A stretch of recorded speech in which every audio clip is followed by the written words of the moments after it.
इस सीरीज़ में आज हम डिस्कस करेंगे वेरिकोसील। तो वेरिकोसील जो है इसमें क्या होता है कि जो टेस्टिकल्स की जो वेन्स है उसका डायलेटेशन देखने को मिलता है विद और विदाउट क्रेमेस्टिक वेन्स विच ड्रेन्स इनटू टेस्टिकुलर वेन। तो क्रेमेस्टिक वेन का इन्वॉल्वमेंट हो भी सकता है, नहीं भी हो। और मेनली इसमें क्या होता है, टेस्टिकल्स की जो वेन है उनमें डायलेटेशन देखने को मिलता है। वो वेन जो कि ड्रेन करती है टेस्टिकुलर वेन्स के लिए, तो उसमें डायलेटेशन हो भी सकता है, नहीं भी हो। लेकिन बेसिक अपन को याद रखना है कि टेस्टिस की वेन में डायलेटेशन हो रहा है, ठीक है। इसके अलावा यहाँ पे क्या होता है, इसमें ये देखने को मिलता है कि testicular veins which drain the testis and epididymis, यहाँ से जो ब्लड को ड्रेन का काम करेगी वो वेन, उन वेन्स का क्या होता है, form multiple veins in the scrotum which are called as a pampiniform plexus of vein. तो जो हमारा वीनस ड्रेनेज होता है, हमारा जो टेस्टिस है उसको कौन सा अप्लाई करता है, वीनस ड्रेनेज, पेम्पेनिफॉर्म प्लेक्सस। तो उसमें as they travel in the inguinal canal they are reduced to 6 to 8 in number. At the level of deep ring they are 2 in number, and in retroperitoneum it forms a single testicular vein. तो इनका जैसे पेम्पेनिफॉर्म plexus जो था उसमें तो multiple veins थी, ठीक है। फिर ये इंग्वाइनल कैनाल से ट्रेवल करती है, उसके बाद इनका नंबर कितना हो जाता है, 6 से 8। फिर जब ये डीप रिंग से पास होती है, जो डीप रिंग से जब ये पास होगी तो वहाँ पे इनका नंबर कितना रहेगा, 2। और रेट्रो पेरिटोनियम में ये सिंगल टेस्टिकुलर वेन। अब on the right side the testicular vein drain into inferior vena cava, right side में तो इंफीरियर वेना कावा में डायरेक्ट ड्रेन करेगी। और लेफ्ट साइड की बात करें तो ये drain from the left renal vein at right angle where there is a valve. तो ये लेफ़्ट साइड की बात की है कि ये लेफ़्ट साइड में ड्रेन करती है लेफ़्ट रीनल वेन में, और फिर वो भी कहाँ पे, राइट एंगल पे, ठीक है। लेफ़्ट रीनल वेन में राइट एंगल पे ड्रेन करती है जहाँ पे एक वाल्व होता है। तो बेसिक हम समझ चुके हैं कि राइट साइड में तो ये डायरेक्ट किस में, इंफीरियर वेना कावा में, और लेफ़्ट साइड में लेफ्ट रीनल वेन में ड्रेन करती है। उसके अलावा पेम्पेनिफॉर्म प्लेक्सस, तो उससे इंग्वाइनल कैनाल में 6 to 8 नंबर वेंस का देखने को मिलेगा, और डीप रिंग में 2, और रेट्रोपेरिटोनियम में सिंगल टेस्टिकुलर वेन बन जाएगी। एटियोलॉजी की बात करें तो इसमें वेरिकोसील जो है ये left side, common on the left side because left testis is at lower level than the right, ठीक है। तो ये left testis comparative to right lower level पे होता है, इसलिए ऐसा होता है। और the flow of the blood from the left side is into the renal vein, अपन ने पढ़ा भी था कि लेफ्ट साइड का कहाँ पे, रीनल वेन में होता है ड्रेनिंग। तो where it makes an angle of 90 degree, जहाँ पे 90 डिग्री का एंगल बनाती है, इसलिए यहाँ पे वेरिकोसील्स लेफ्ट साइड में ज़्यादा कॉमन देखने को मिलती है। और कंजेनाइटल एब्सेंस ऑफ वाल्व, ये हमने पढ़ा लेफ्ट साइड का कारण। दूसरा काज है वाल्व की एब्सेंस होना, इससे भी वेरिकोसिटी देखने को मिलती है। देखो वेरिकोसिटी जो है ना, वाल्व जैसे प्राइमरी वेरिकोस वेन होती है वो मेनली वाल्व की इनकॉम्पिटेंस की वजह से देखने को मिलता है, ठीक है। तो जैसे परफोरेटर और वाल्व की दिक्कत से होता है। तो यहाँ पे जो है ना, टेस्टिस की बात करें तो टेस्टिस में भी कंजेनाइटल अगर वाल्व एब्सेंस है वेंस में तो उसकी वजह से। देन इसके बात करते हैं recent varicoceles in a elderly patient suggest renal cell carcinoma. तो रीनल सेल कार्सिनोमा जो है वो रीनल वेंस के थ्रू इन्वेड हो चुका है, तब भी ये वेरिकोसील की कंडीशन देखने को मिल सकती है।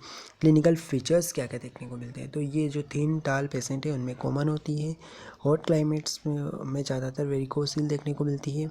स्टैंडिंग पोजीशन जो है वो भी इसका काज होगी। The disease site appear to be more swollen than the other side, जिस साइड में डिसीज़ है उसमें ज़्यादा स्वेलिंग देखने को मिलेगी। इसका ऐसा लगे, इस साइड में ऐसा लगेगा जैसे बेग ऑफ वॉर्म्स।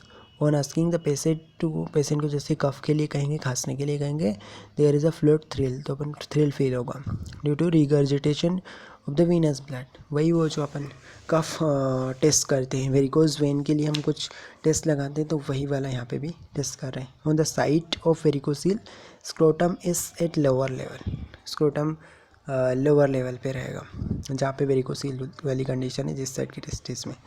और पेशेंट को कहेंगे लाई डाउन के लिए, तो वहाँ पे ये इट इज़ रिड्यूसेबल, डिसअपीयर हो जाएगी। स्टैंडिंग पोजीशन में ये प्रोमिनेंट देखने को मिलेगा। और ड्रैगिंग पेन होगा यहाँ पे, जैसे कि वेरिकोज वेन का फीचर ये है कि ड्रैगिंग पेन देखने को मिलता है, और नॉन टेंडर रहेगा। इसके अलावा टेस्टिस में अपीयर स्मॉल अपीयर होंगे, सॉफ्ट रहेंगे और सेंसेशन जो है डिमिनिश हो जाएगा, कम हो जाएगा। ब्लो टेस्ट कैसे करते हैं इसके लिए? तो ब्लोइंग, जैसे उसमें कुछ ब्लो देते हैं तो उससे क्या होगा, फ्लूइड थ्रिल फेल्ड कर सकते हैं अपन, ठीक है।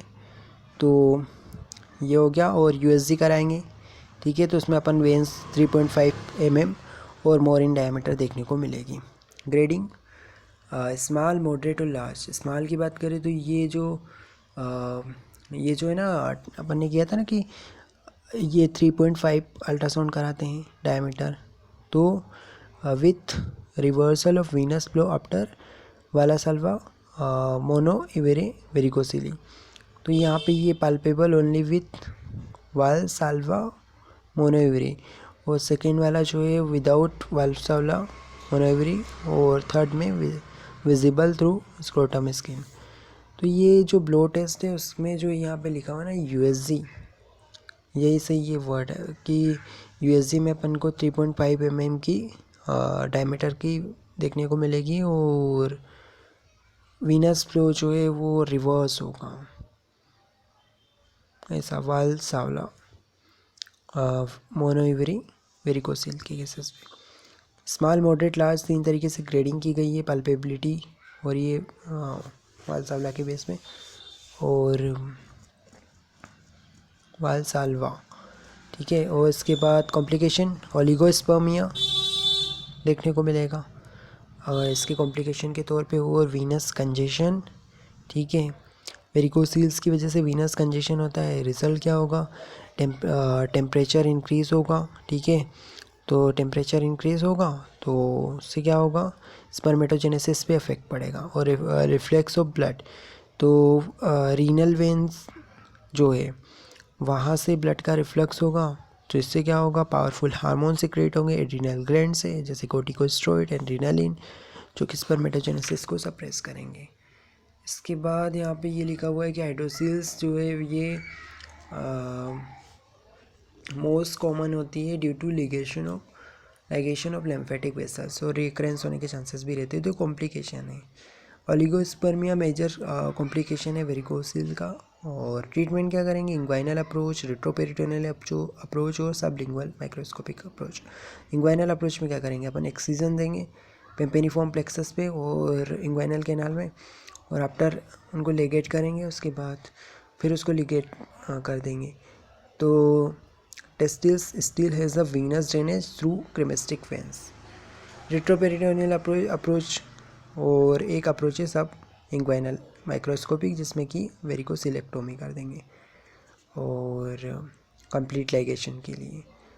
और यहाँ पे जो है रेट्रोपेरिटोनियल अप्रोच में क्या करेंगे कि रेट्रोपेरिटोनियम में टेस्टिकुलर वेन जो है सिंगल रहती है, तो उसको सेपरेट करेंगे, वास डिफरेंस है, और सेपरेट रहती है और सिंगल रहती है, तो इसलिए अपन ये रेट्रोपेरिटोनियल अप्रोच यूज़ करते हैं। उसको लेगेट कर देंगे, ऑपरेशन कर देंगे, ठीक है।